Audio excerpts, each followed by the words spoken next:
Son muchos los empresarios exitosos que en un momento dado de su vida llegan a pasar por una experiencia traumática o por lo menos desagradable, en manos de personas que intentaron quitarle una gruesa suma de dinero o por el simple acto de la envidia. Y podríamos poner ejemplos muy famosos como los secuestros que sufrieron los empresarios Teddy Wan y el nieto de John Paul Getty, los cuales fueron víctimas en su momento del crimen de secuestro. Pero son muy pocos los casos que hacen conmocionar a toda una nación, como lo hizo el secuestro y homicidio en el 2006 del empresario Filippo Sindoni en Venezuela. Así que te recomiendo quedarte hasta el final porque hoy la clavícula de lo inédito te trae uno de esos casos totalmente olvidados por el inconsciente colectivo y una vez más rescatamos para ustedes expedientes inéditos. No olviden suscribirse porque es bastante importante para el canal. Tampoco te olvides de comentar. En 1949, Italia experimentó cambios significativos tras la Segunda Guerra Mundial y el fin del régimen fascista provocó una oleada de desempleo por todo el país italiano, lo que produjo una oleada de jóvenes emigrantes que buscaban un mejor futuro fuera de la nación, de los cuales sobresalieron unos pocos en países latinoamericanos. Uno de ellos fue el triste célebre Filippo Sindoni, quien emigró a Venezuela cuando tenía 17 años junto con su hermano Giuseppe, en donde poco a poco fueron creando un imperio en todo el territorio venezolano. Con el pasar de los años fueron formando empresas, entre esas las industrias de pasta alimenticia llamada La Soberana, que después pasó a ser Pasta Sindoni, y ya para 1964 el joven empresario prodigio creó la empresa Poliflex, una compañía encargada de producir bolsas de plástico. Estos hermanos fueron poco a poco expandiendo la industria y crearon empresa Sindoni, donde destacaba el Centro Comercial de las Américas en Maracay, Nusita Venezolana, Molinos Venezolanos, Freites y Sindoni, la televisora regional TVS, entre muchas empresas más que se distribuían por todo el país venezolano. Es decir, habían tenido éxito total y se habían convertido en uno de los empresarios más ricos y poderosos en ese entonces en Venezuela. Además creó la Torre Sindoni, un rascacielos ubicado en Maracay, pero su labor iba mucho más allá. Era un hombre con una sensibilidad bastante grande que buscaba trascender tanto en voluntariado como gremialmente, incluso siendo voluntario social y gremial en Fundapediatría, en el Hospital Central de Maracay, y de la cual fue presidente honorario y vitalicio, contribuyendo con la Fundación del Niño y la Fundación para la Parálisis Infantil. También fue fundador de la Casa de Italia de Maracay, presidente de la Federación de Centros Italo-Venezolanos y miembro del Consejo General de los Italianos en el exterior. Tales acciones humanitarias le hicieron merecedor de condecoraciones, de muchas como la de Francisco de Miranda, en su segunda clase en 1981, la Orden al Mérito al Trabajo en su primera clase en el 83, la Orden Cavaliere del Lavoro, la más alta distinción que otorga el gobierno italiano, como reconocimiento a su labor como constructor y emprendedor en 1998. Ya en el 2006 una tragedia trascendería a toda la nación y uno de los mejores empresarios de Venezuela sería una víctima más de la delincuencia y corrupción que circulaba por todo el territorio en ese entonces. La tarde del 28 de marzo del 2006, Filippo circulaba en Maracay. Se dirigía en su Honda Accord dorado, conducido por su chofer Luis Alberto Río.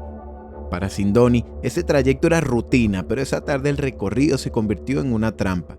Cuando ya pasaban por el Pedagógico, una falsa alcabala policial les cerró el paso. Se bajaron 3 hombres vestidos como funcionarios y fueron interceptados. Todo pasó en cuestión de segundos. Los hombres armados bajaron al chofer del vehículo y lo golpearon con la cacha de una pistola. Lo dejaron malherido a pocas cuadras, cerca del Hotel Maracay, mientras que a Filippo, en cambio, lo arrastrarían hacia el terror. Los secuestradores se movieron con eficacia, tomaron la autopista regional del centro y recorrieron 80 kilómetros hasta Guacara, en el estado Carabobo. Allí, en la posada Isla de la Fantasía, le cambiaron la ropa al empresario y lo pasaron a un vehículo Yaris, siendo el carro Honda abandonado. Hasta este punto, ya la familia Sindoni sabía sobre el rapto del empresario. Inmediatamente comenzó la angustia. Reportaron a los cuerpos de seguridad sobre el secuestro y los funcionarios iniciaron las averiguaciones para dar con él. Cabe destacar que las horas que siguieron fueron de silencio, ningún llamado, ningún rescate, ninguna negociación. Solo que había un dolor por parte de su familia, que no sabía dónde se encontraba. Pocas horas después, Funcionarios de seguridad hallaron la camioneta, estando en calidad de abandono. Aunque le hicieron experticias, no hallaron ningún rastro del empresario. Para el 29 de marzo, solo 24 horas después del rapto, la historia ya tenía un final muy triste. Un campesino que caminaba por el cauce del río Los Arenales, en una zona boscosa y silenciosa del estado Lara, vio algo que no encajaba con el paisaje. Era un cuerpo que se encontraba amarrado de pies y manos por precinto. Estaba cubierto de moretones, tenía heridas profundas en el rostro, incluso mordeduras de perro y fractura en el tabique nasal. Lo que más llamaba la atención de todo esto era el disparo que tenía en la cabeza. Sorprendido por lo que estaba pasando, de inmediato este hombre avisó a las autoridades sobre lo que había visto. Tratándose nada más y nada menos que de Filippo Sindoni, que había sido asesinado por sus secuestradores, dejando entrever los investigadores en declaraciones posteriores que el ensañamiento tenía una explicación. Los captores creían que el empresario llevaba un chip de localización implantado en el cuerpo. Por eso fue que lo expusieron a un perro, en un intento desesperado por ubicar al supuesto dispositivo.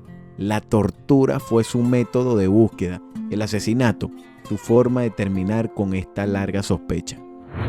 Tras la muerte del empresario, iniciaron las investigaciones y se dijo que un exmilitar fue reconocido en el momento del secuestro por Sindoni, y eso habría sido la razón por la que cegaron su vida. Al conocerse que el crimen fue ejecutado en el estado Lara, los funcionarios se trasladaron hasta el lugar para indagar y buscar alguna evidencia que los llevara hasta los responsables. Además, querían conocer cuál era el plan del secuestro del empresario y por qué no llamaron para pedir un rescate, que era lo que llamaba la atención. Pasaron los días y los funcionarios del 6CPC continuaban metidos de cabeza en el caso. Tenían algunos nombres de presuntos responsables para el momento, pero no de todos los que participaron. Mientras que las investigaciones avanzaban, la familia Sindoni solo esperaba que se hiciera justicia, incluso manifestado por la prensa con el fin de esclarecer estos hechos tan tristes. Poco después a los implicados los pondrían a la orden de la justicia, y según declaración en el juicio, Sindoni, al reconocer a uno de estos hombres, le ofreció más dinero del que iban a pedir por él, en donde uno de los delincuentes con el nombre de Juan Carlos Saavedra estacionó el carro, lo bajó y le disparó sin ninguna contemplación en la cabeza, a eso de las 2 de la madrugada del 29 de marzo, siendo el hecho en el sector Cerro Blanco del municipio Torre. Débora Estanga, quien acompañaba a Saavedra, declaró que Sindoni iba a ser entregado a José Manuel Sierra, alias el colombiano, quien haría la negociación con la guerrilla colombiana por 10 millardos de bolívares para ese entonces. Se dijo a los medios de comunicación que Sindoni iba a ser entregado en el estado Zulia a grupos irregulares de nacionalidad colombiana, acto que nunca llegó a perpetrarse por la angustia de los delincuentes que, viéndose atrapados, optaron por terminar con la vida del empresario. Ya las investigaciones preliminares dirían que Néstor Lando Lamuño, dueño del Yari, donde trasladaban a Sindoni, y quien fue parte de la falsa alcabala policial, sería asesinado en Cúcuta el 6 de abril del 2006. Tras 22 horas continuas de debate, réplica contra réplica, manifestaciones de voluntad y deliberación, se concluyó que de manera contundente todos los acusados que se encontraban detenidos por el crimen eran culpables. El juzgado primero de juicio de Aragua condenó a 29 años a Miguel Ángel Joao de Jesús por el delito de secuestro, uso indebido de uniforme, robo de vehículo, asociación para delinquir, suministro de sustancias estupefacientes y psicotrópicas. Charlie Terry Hernández fue condenado a 25 años y 10 meses por el delito de homicidio calificado y asociación para delinquir. Débora Estanga fue condenada a 24 años de prisión. Estas dos personas eran las que estaban con Saavedra al momento de la muerte de Sindoni. Víctor Contreras, quien para ese entonces era policía activo de Aragua, fue condenado a 23 años de prisión. Este fue quien les dotó los uniformes policiales para la falsa alcabala. Por último, a Joao de Jesús y a Joao Paulo Costa Márquez los sentenciaron a 2 años y 8 meses bajo régimen de presentación en los tribunales aragüeños, luego que admitieron su participación en la audiencia preliminar.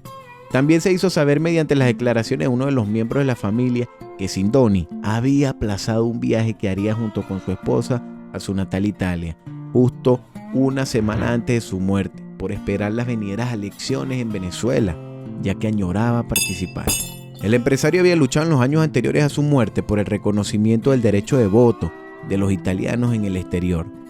De igual manera, hay que tener en cuenta que en el 2006 fue el año donde cuerpos policiales dejaron en evidencia la decadencia del personal que se supone debía proteger y brindar la seguridad a la población. Primero fue el secuestro y posterior asesinato de los Fadul en el mes de febrero. Luego en marzo ocurrió un hecho muy similar con este industrial empresario Filippo Sindoni. Al parecer estaba la teoría de que hubo una supuesta disputa entre empresarios portugueses y la familia Sindoni. Sin embargo, lo que cobró mayor fuerza fue la entrega de Sindoni a grupos irregulares colombianos. Y así termina la historia de un hombre que emigró a Venezuela y se convertiría en uno de los empresarios más destacados para la época, siendo en múltiples ocasiones condecorado con varios premios por sus acciones humanitarias, dejándonos además un legado de lucha y dedicación. Una hermosa frase que dejaba entrever un cariño y admiración por la nación venezolana. Pero una vez más la historia nos demuestra que la delincuencia, como primera protagonista, se convertiría en juez para un hombre que lo dio todo.